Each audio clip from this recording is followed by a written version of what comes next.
विद्यार्थी मित्रांनो नमस्कार.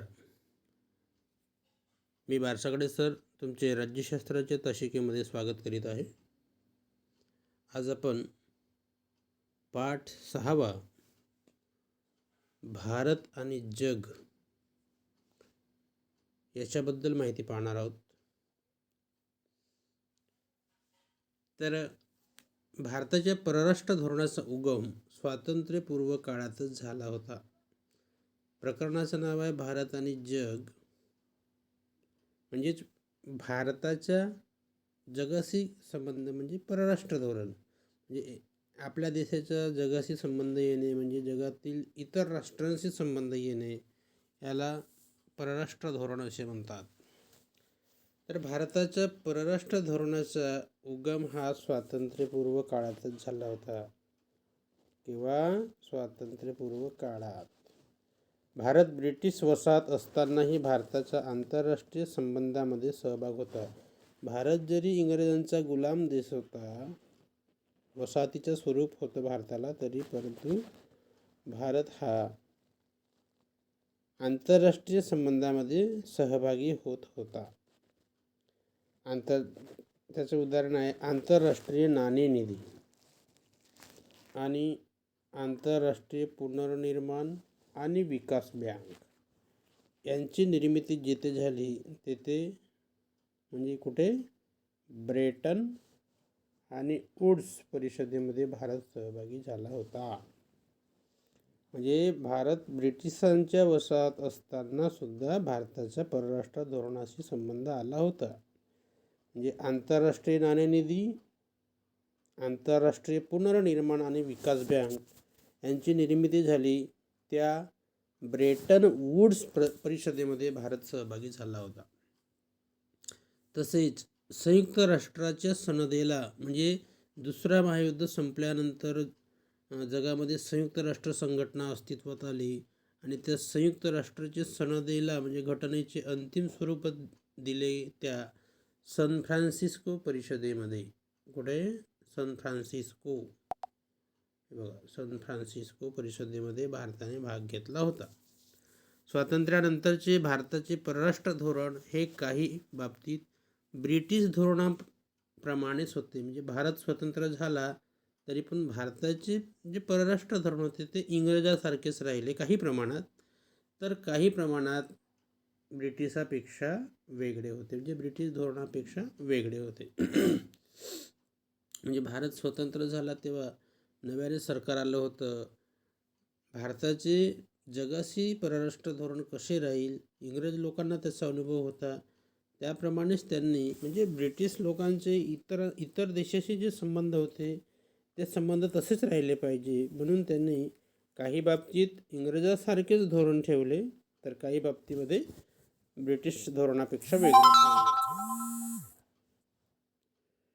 या प्रकरणाच्या सुरुवातीला आपण भारतीय परराष्ट्र धोरणाची उद्दिष्टे आणि तत्त्वे तसेच परराष्ट्र धोरणावर परिणाम करणारे घटक समजून घेणार आहोत. तर आज आपण या प्रकरणाच्या सुरुवातीला भारतीय परराष्ट्र धोरणाचे उद्दिष्ट काय, म्हणजे कोणते उद्दिष्ट ठेवून भारताने परराष्ट्र धोरण आपले आखले होते त्याबद्दल आता बघूया. आंतरराष्ट्रीय शांतता आणि सुरक्षा ठेवणे. म्हणजे जगामध्ये 2 महायुद्ध झाली होती. पहिला महायुद्ध 1914 ते 1918, दुसरा महायुद्ध 1939 ते 1945 आणि 45 मध्येच संयुक्त राष्ट्रसंघाची निर्मिती झाली. म्हणजे जगात जेवढ्या काही समस्या होतील त्या सर्व समस्या युद्धाने न सोडवता शांततेच्या मार्गाने सोडवायच्या, म्हणून भारताने सुद्धा त्या धोरणाला आपले उद्दिष्ट ठेवले होते. ते म्हणजे कोणते, आंतरराष्ट्रीय शांतता आणि सुरक्षितता कायम ठेवणे हे भारताचे महत्त्वाचे म्हणजे परराष्ट्र धोरणाचे महत्त्वाचे उद्दिष्ट होते. संविधानाचं म्हणजे भारत स्वतंत्र झाला, स्वतंत्र भारताचा शासन कारभार हा संविधानानुसार चालू लागला.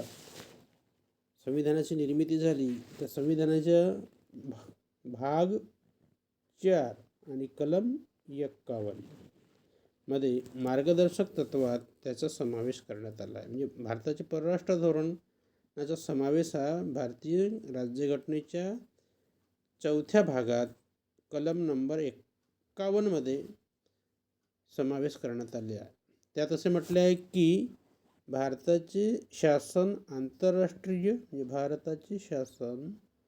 आंतरराष्ट्रीय शांतता आणि सुरक्षिततेचे रक्षण आणि संवर्धन करण्यासाठी प्रयत्न करील. म्हणजे भारत सरकार जगामध्ये शांतता राहील, सुरक्षितता राहील आणि त्याचं संवर्धन करण्यासाठी भारत सरकार प्रयत्न करेल, हे त्याचे उद्दिष्ट.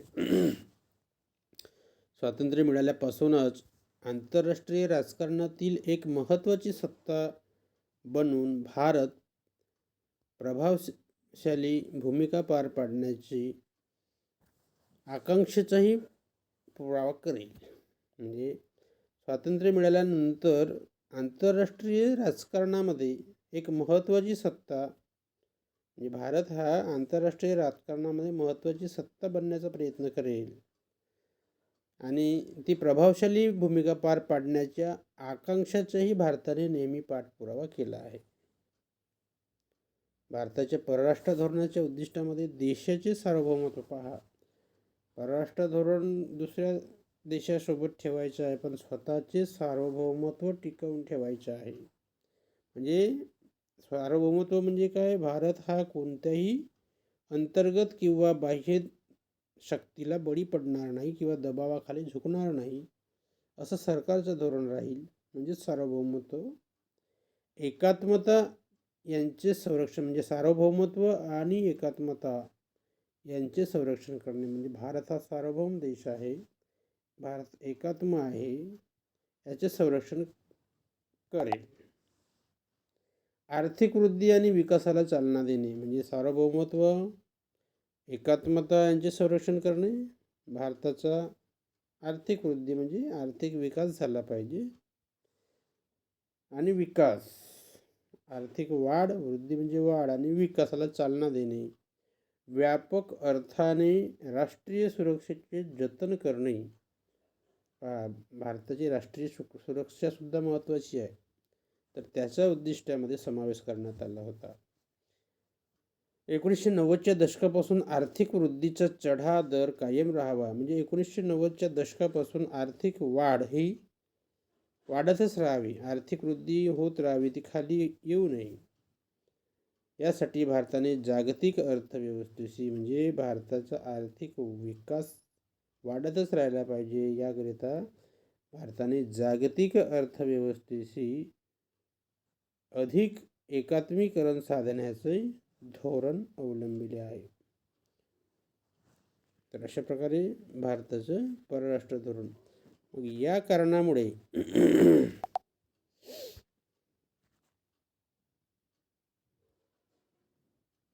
पुढे बघूया. या कारणामुळे चांगले संबंध राखणे, क्षेत्रीय गटाबाहेरील, उदाहरणार्थ आशियान, म्हणजे हे आशियान संघटना आहे, युरोपियन संघटना आहे, यांचे संबंध बळकट करणे. म्हणजे जे आंतरराष्ट्रीय क्षेत्रामध्ये जागतिक लेवलवर काही क्षेत्रीय संघटना झाल्या होत्या, त्यांच्यासोबत भारतांचं म्हणजे संबंध हे मजबूत करायचं. हिंदी महासागर क्षेत्र, म्हणजे भारताच्या दक्षिणेला हिंदी महासागर आहे. इंडो पॅसिफिक क्षेत्रामध्ये शांतता आणि सुव्यवस्था राखणे. म्हणजे भारताच्या सभोवतालचा जो समुद्री प्रदेश आहे, म्हणजे हिंदी महासागराचा क्षेत्र असो किंवा इंडो पॅसिफिक महासागराचं क्षेत्र असो, त्या क्षेत्रामध्ये कोणत्याही प्रकारचं युद्धजन्य परिस्थिती निर्माण झाली नाही पाहिजे. शांतता आणि सुव्यवस्था राखणे हे देखील समकालीन भारतीय परराष्ट्र धोरणाची उद्दिष्टे होती. तर भारताची उद्दिष्टे हे अशा प्रकारचे, म्हणजे आंतरराष्ट्रीय शांतता, सार्वभौमता, एकात्मता टिकवून ठेवणे, शेजारी देशासोबत चांगले संबंध निर्माण करणे, जे क्षेत्रीय संघटना आहेत त्यांच्यासोबत मजबूतीने उभे राहणे इत्यादी. हे आणि महासागरीय क्षेत्रामध्ये सुद्धा शांतता राहिली पाहिजे. त्याच्यानंतर बघूया आपण भारताच्या परराष्ट्र धोरणाची तत्त्वे. आता सांगितलं ते उद्दिष्टे आणि परराष्ट्र धोरणाची तत्त्वे पाहूया. भारताच्या परराष्ट्र धोरण करताना काही मूलभूत तत्त्वे नेहमीच मार्गदर्शक राहिली आहेत. म्हणजे परराष्ट्र धोरण जे तयार करण्यात आलं त्याच्यासाठी काही मूलभूत तत्त्वे होती आणि ती मार्गदर्शक होती. उदाहरणार्थ राज्याची सार्वभौम समानता. म्हणजे भारत जसा सार्वभौम आहे तसेच जगातील इतर राज्यसुद्धा सार्वभौम आहेत, समान आहेत. हा त्याचा एक तत्व. सर्व राज्यांच्या म्हणजे जगाच्या पाठीवर जेवढे काही राज्य आहेत सर्व राज्यांच्या सार्वभौमत्वाचा आणि प्रादेशिक एकात्मतेचा आदर करणे. म्हणजे प्रत्येक राज्य हा सार्वभौम आहे आणि आपापल्या क्षेत्र म्हणजे तो अखंड आहे, एकात्म आहे. इतर राज्यांच्या अंतर्गत बाबीमध्ये हस्तक्षेप न करणे. त्या राज्याचे जे काही अंतर्गत प्रश्न असतील, समस्या असतील, तो राज्य स्वतः त्या समस्यांचा निपटारा करेल. भारत त्याच्यामध्ये हस्तक्षेप करणार नाही, अशा प्रकारचे तत्व. आंतरराष्ट्रीय कायद्यांचा सन्मान करणे. आंतरराष्ट्रीय कायदा म्हणजे संयुक्त राष्ट्र परिषदेचा कायदा जो काही असेल शांतता सुव्यवस्था राखण्याबाबतचा, त्या कायद्याचं उल्लंघन करायचं नाही, त्याचा सन्मान करायचा. आंतरराष्ट्रीय आणि क्षेत्रीय संघटनामध्ये सक्रिय सहभाग. आंतरराष्ट्रीय संघटना जशी युनेस्को आहे म्हणजे संयुक्त राष्ट्र संघटना आहे, आसियान आहे, अशा ज्या संघटना आहेत त्या संघटनामध्ये सार्क संघटना आहे, आसियान संघटना आहे, युरोपियन युनियन संघटना आहे, ह्या क्षेत्रीय संघटना झाल्या. आणि आंतरराष्ट्रीय म्हणजे संयुक्त राष्ट्र संघटना, त्याच्यामध्ये आपण आपल्या देशाने भारताने सक्रिय सहभाग घ्यायचा. त्याच्यानंतरचं तत्व आहे शांततापूर्ण सहजीवन आणि आंतरराष्ट्रीय विवादाचे शांततामय मार्गाने निराकरण, यावर विश्वास. म्हणजे भारताचा शांततापूर्ण सहजीवनावर विश्वास आहे. दुसऱ्या देशाशी संघर्ष न करता शांततेने सहजीवन जगणे. आंतरराष्ट्रीय विवादांचे म्हणजे आंतरराष्ट्रीय स्तरावर जे काही विवाद असतील, जसं भारत किंवा पाकिस्तान यांच्यामध्ये जो काही विवाद असेल तो युद्धाच्या मार्गाने न सोडवता शांततेच्या मार्गाने चर्चेच्या माध्यमातून सोडवणे. 7 सप्टेंबर 1946 रोजी ऑल इंडिया रेडिओवर दिलेल्या भाषणात पंडित जवाहरलाल नेहरू यांनी भारतीय परराष्ट्र धोरणाची वैशिष्ट्ये स्पष्ट केली. म्हणजे भारत स्वतंत्र झाल्यानंतर म्हणजे 15 ऑगस्ट 1947ला भारत स्वतंत्र झाला, परंतु त्याच्या आधी म्हणजे 7 सप्टेंबर 1946लाच पंडित जवाहरलाल नेहरूंनी भारतीय परराष्ट्र धोरणाची वैशिष्ट्ये स्पष्ट केली होती. भारतीय परराष्ट्र धोरणाची वैशिष्ट्ये पंडित जवाहरलाल नेहरूंनी केव्हा? 7 सप्टेंबर 1946ला. त्यामध्ये ते म्हणाले की ज्यांच्यामुळे भूतकाळात जागतिक युद्धे झाली आणि जे भविष्यात त्याहूनही मोठ्या विनाशास कारणीभूत ठरतील अशा परस्पर विरोधी लष्करी करारांच्या म्हणजे लष्करी करार केले होते महासत्ता यांनी, तर अशा लष्करी कराराच्या गटाच्या राजकारणापासून आपल्याला शक्यतो दूर ठेवावे असे आम्ही प्रस्तावित करीत आहोत. म्हणजे भारत हा कोणत्याही लष्करी गटामध्ये सामील होणार नाही, कारण लष्करी गटामुळेच पहिला आणि दुसरा महायुद्ध सुरू झाला होता आणि युद्धामुळे विनाश ओढवून घेतो. त्याच्यामुळे लष्करी करार किंवा लष्करी गट या राजकारणापासून भारत दूर राहील, हे त्यांनी 7 सप्टेंबर 1946लाच रेडिओवरील भाषणात सांगितले होते.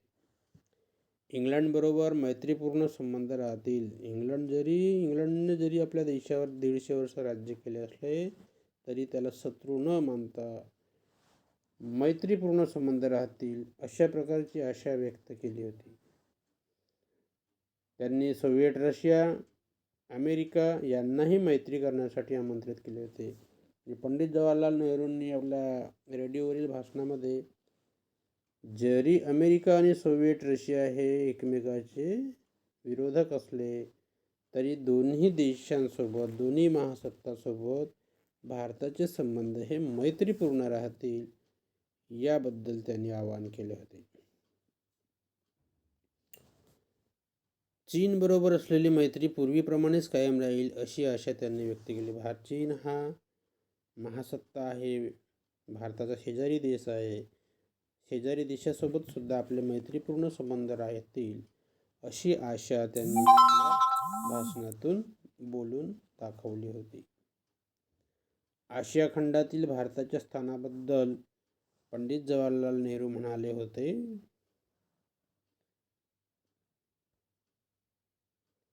की आपण आशियाई आहोत आणि आशियातील लोक आम्हाला इतरांपेक्षा जास्त जवळचे आहेत. म्हणजे पंडित जवाहरलाल नेहरू काय म्हणाले की आम्ही आशियाई आहोत, म्हणजे चीन आणि भारत हे दोन्ही आशिया खंडातील शेजारी देश आहेत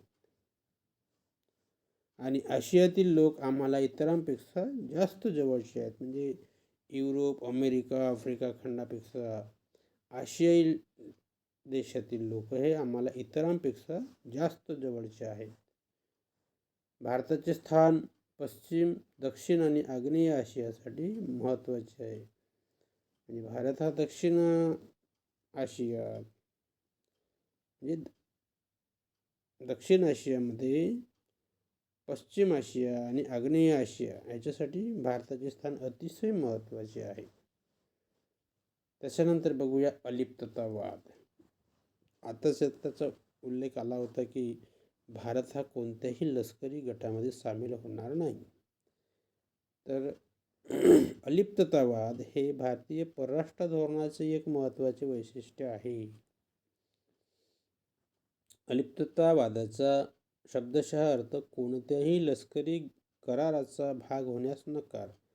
मी आताच तुम्हाला सांगितलं की दुसऱ्या महायुद्धात किंवा दुसरे महायुद्ध संपल्यानंतर काही लष्करी करार झाले आणि त्याच्यानंतर मग शीतयुद्धाची सुरुवात झाली होती. जगाचे 2 गटामध्ये विभाजन झालं होतं. अमेरिकेचे काही लष्करी करार होते तर काही रशियाचे लष्करी करार होते आणि या 2 गटामध्ये लष्करी करार झाल्यामुळे काय होते, संपूर्ण जगामध्ये युद्धजन्य परिस्थिती निर्माण झाली होती. असं वाटत होतं की तिसरं महायुद्ध होते की काय. म्हणून भारताने परराष्ट्र धोरण ठरविताना अलिप्ततावाद हा परराष्ट्र धोरणाचा मुख्य आधार बनवला होता. म्हणजे भारत कोणत्याही लष्करी कराराचा भाग होणार नाही. युरोप, आशिया आणि जगातील इतर भागातील देशांशी लष्करी करार करून अमेरिका आणि सोव्हिएट रशिया यांनी आपापले प्रभाव क्षेत्र बनवण्याचा प्रयत्न करत होते. म्हणजे 1945 नंतर शीतयुद्धाला सुरुवात झाली. त्या शीतयुद्धामध्ये प्रभाव पाडण्यासाठी, आपला गट जास्त वरचढ दिसण्यासाठी अमेरिकेने काही लष्करी करार केले होते. बघूया ह्या हिरव्या चौकटीमध्ये. माहीत आहे का तुम्हाला शीतयुद्ध काळातील काही महत्त्वाचे लष्करी करार? म्हणजे 1945 नंतर 1945 ते 1990 हा जो काळ आहे, 1989 पर्यंतचा हा शीतयुद्धाचा काळ आहे. याच्यामध्ये सोव्हिएट युनियन म्हणजे सोव्हिएट रशिया आणि अमेरिका हे 2 महासत्ता होत्या. त्यांनी आपापला गट निर्माण केला होता. तर त्याच्यामध्ये नाटो हा लष्करी करार केला होता. त्याचं लॉंग फॉर्म आहे नॉर्थ अटलांटिक ट्रीटी ऑर्गनायझेशन. हा केव्हा झाला? 1949ला. याला म्हणतात नाटो. त्याच्यानंतर अमेरिकेने पुन्हा दुसरा लष्करी करार केला, तो 1951मध्ये. त्याचं नाव आहे ANZUS. म्हणजे पहिल्या जे शॉर्ट फॉर्म आहे. US म्हणजे अमेरिका, A म्हणजे ऑस्ट्रेलिया, N म्हणजे न्यूझीलँड. म्हणजे ऑस्ट्रेलिया, न्यूझीलँड आणि अमेरिका या राष्ट्रांनी एकमेकांशी लष्करी करार केला होता की एखाद्या देशावर जर आक्रमण झालं तर सदस्य देश त्याचं संरक्षण करण्यासाठी बाध्य राहील. त्याच्यानंतर सीटो करार केला होता, south east Asia treaty organisation, SEATO करार. त्याच्यामध्ये कोणते?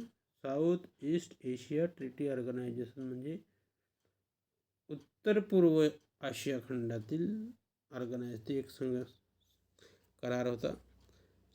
त्याच्यानंतर सेंटो करार, सेंट्रल ट्रीटी ऑर्गनायझेशन, 1955ला करण्यात आला. हा 1955ला, हा 1954ला. सीटो 1954, सेंटो करार हा 1955. म्हणजे हे अमेरिकेच्या मित्रराष्ट्रांनी हे करार केले होते एकमेकाचे संरक्षण करण्यासाठी. त्याच्यानंतर रशियाने सुद्धा काही लष्करी करार केले होते. रशियाने चायनासोबत, म्हणजे चायना हा बलाढ्य राष्ट्र आहे. The Soviet union and China signed A military alliance in 1950. म्हणजे मिलिटरी अलायन्स 1950 हा करार त्यांनी केला होता. Warsaw pact 1955. तर या वार्सा करारामध्ये सुद्धा अनेक राष्ट्र रशियाच्या गटामध्ये सामील झाले होते. आणि रशिया आणि चायना याच्यामध्ये 1950ला मिलिटरी अलायन्स हा 1950 आणि वार्सा पॅक्ट हा 1955. अशा प्रकारे लष्करी गट तयार झाले होते. तर या दोन महासत्तापैकी कोण्याही एकाच्या नेतृत्वाखाली लष्करी कराराचा भाग होण्यास भारताने नकार दिला होता. त्यालाच अलिप्ततावादी मार्ग असे म्हणतात. अलिप्ततावादाचा मार्ग म्हणजे काय? कोणत्याही महासत्तेच्या गटाचा किंवा लष्करी कराराचा भाग भारत होणार नाही, परंतु दोन्ही महासत्तासोबत मित्रत्व राखेल. दोन्ही महासत्तापासून समान अंतर राखण्याचे धोरण भारताने आखले. अलिप्ततावादाची संकल्पना आणि धोरण हे तत्कालीन प्रधानमंत्री पंडित जवाहरलाल नेहरू यांच्या योगदानानुसार आहे. म्हणजे अलिप्ततावादी किंवा अलिप्त राष्ट्रांचा गट तयार करण्यासाठी पंडित जवाहरलाल नेहरू हे पुढे आले आणि त्यांनाच श्रेय दिले जाते. भारत हा कोणत्याही लष्करी गटात सामील झाला नाही. त्यांनी अलिप्ततावादी राष्ट्रांचा गटनिरपेक्ष राष्ट्रांचा गट तयार केला होता. म्हणून पंतप्रधान जवाहरलाल नेहरू यांना अलिप्ततावादी राष्ट्रांचे शिल्पकार असे म्हणतात. शीतयुद्ध संपल्यानंतर अलिप्ततावादाच्या प्रस्तुततेबद्दल प्रश्न उभे राहिले, परंतु अलिप्ततावादाच्या धोरणातील मूलभूत मुद्दे म्हणजे स्वतंत्र परराष्ट्र धोरण आणि शांततेचा मार्ग हे आजही प्रस्तुत आहेत. तर अलिप्ततावादी राष्ट्रांची पहिली शिखर परिषद बेलग्रेड येथे 1961 भरविण्यात आली होती. इथं चित्र दिलेलं आहे पहा. अलिप्ततावादांची पहिली शिखर परिषद बेलग्रेड 1961. तर याच्यामध्ये उपक्रम दिलेला आहे, शोधा पाहू.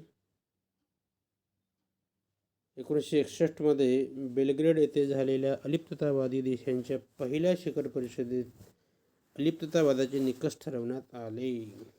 ते निकष कोणते ते शोधा.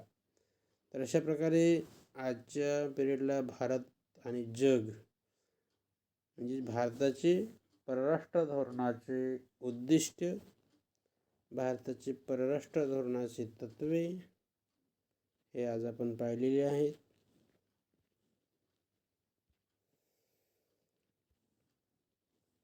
आणि अलिप्ततावाद, 3 मुद्दे लक्षात ठेवायचे. भारताचे परराष्ट्र धोरणाची उद्दिष्टे, त्याच्यानंतर भारताच्या परराष्ट्र धोरणाची तत्वे आणि अलिप्ततावाद. अलिप्ततावाद म्हणजे काय की भारत हा रशिया किंवा अमेरिका यांच्या कोणत्याही लष्करी गटामध्ये सामील होणार नाही, तर दोन्ही गटांसोबत चांगले संबंध निर्माण करेल. काही लष्करी करार हे तुम्हाला सांगितले आहेत, ते लक्षात ठेवायचे आहेत. तर अशा प्रकारे आजचा या पाठावरील पहिला व्हिडिओ इथेच समाप्त होतो आहे. भेटूया पुढच्या व्हिडिओमध्ये. तोपर्यंत नमस्कार.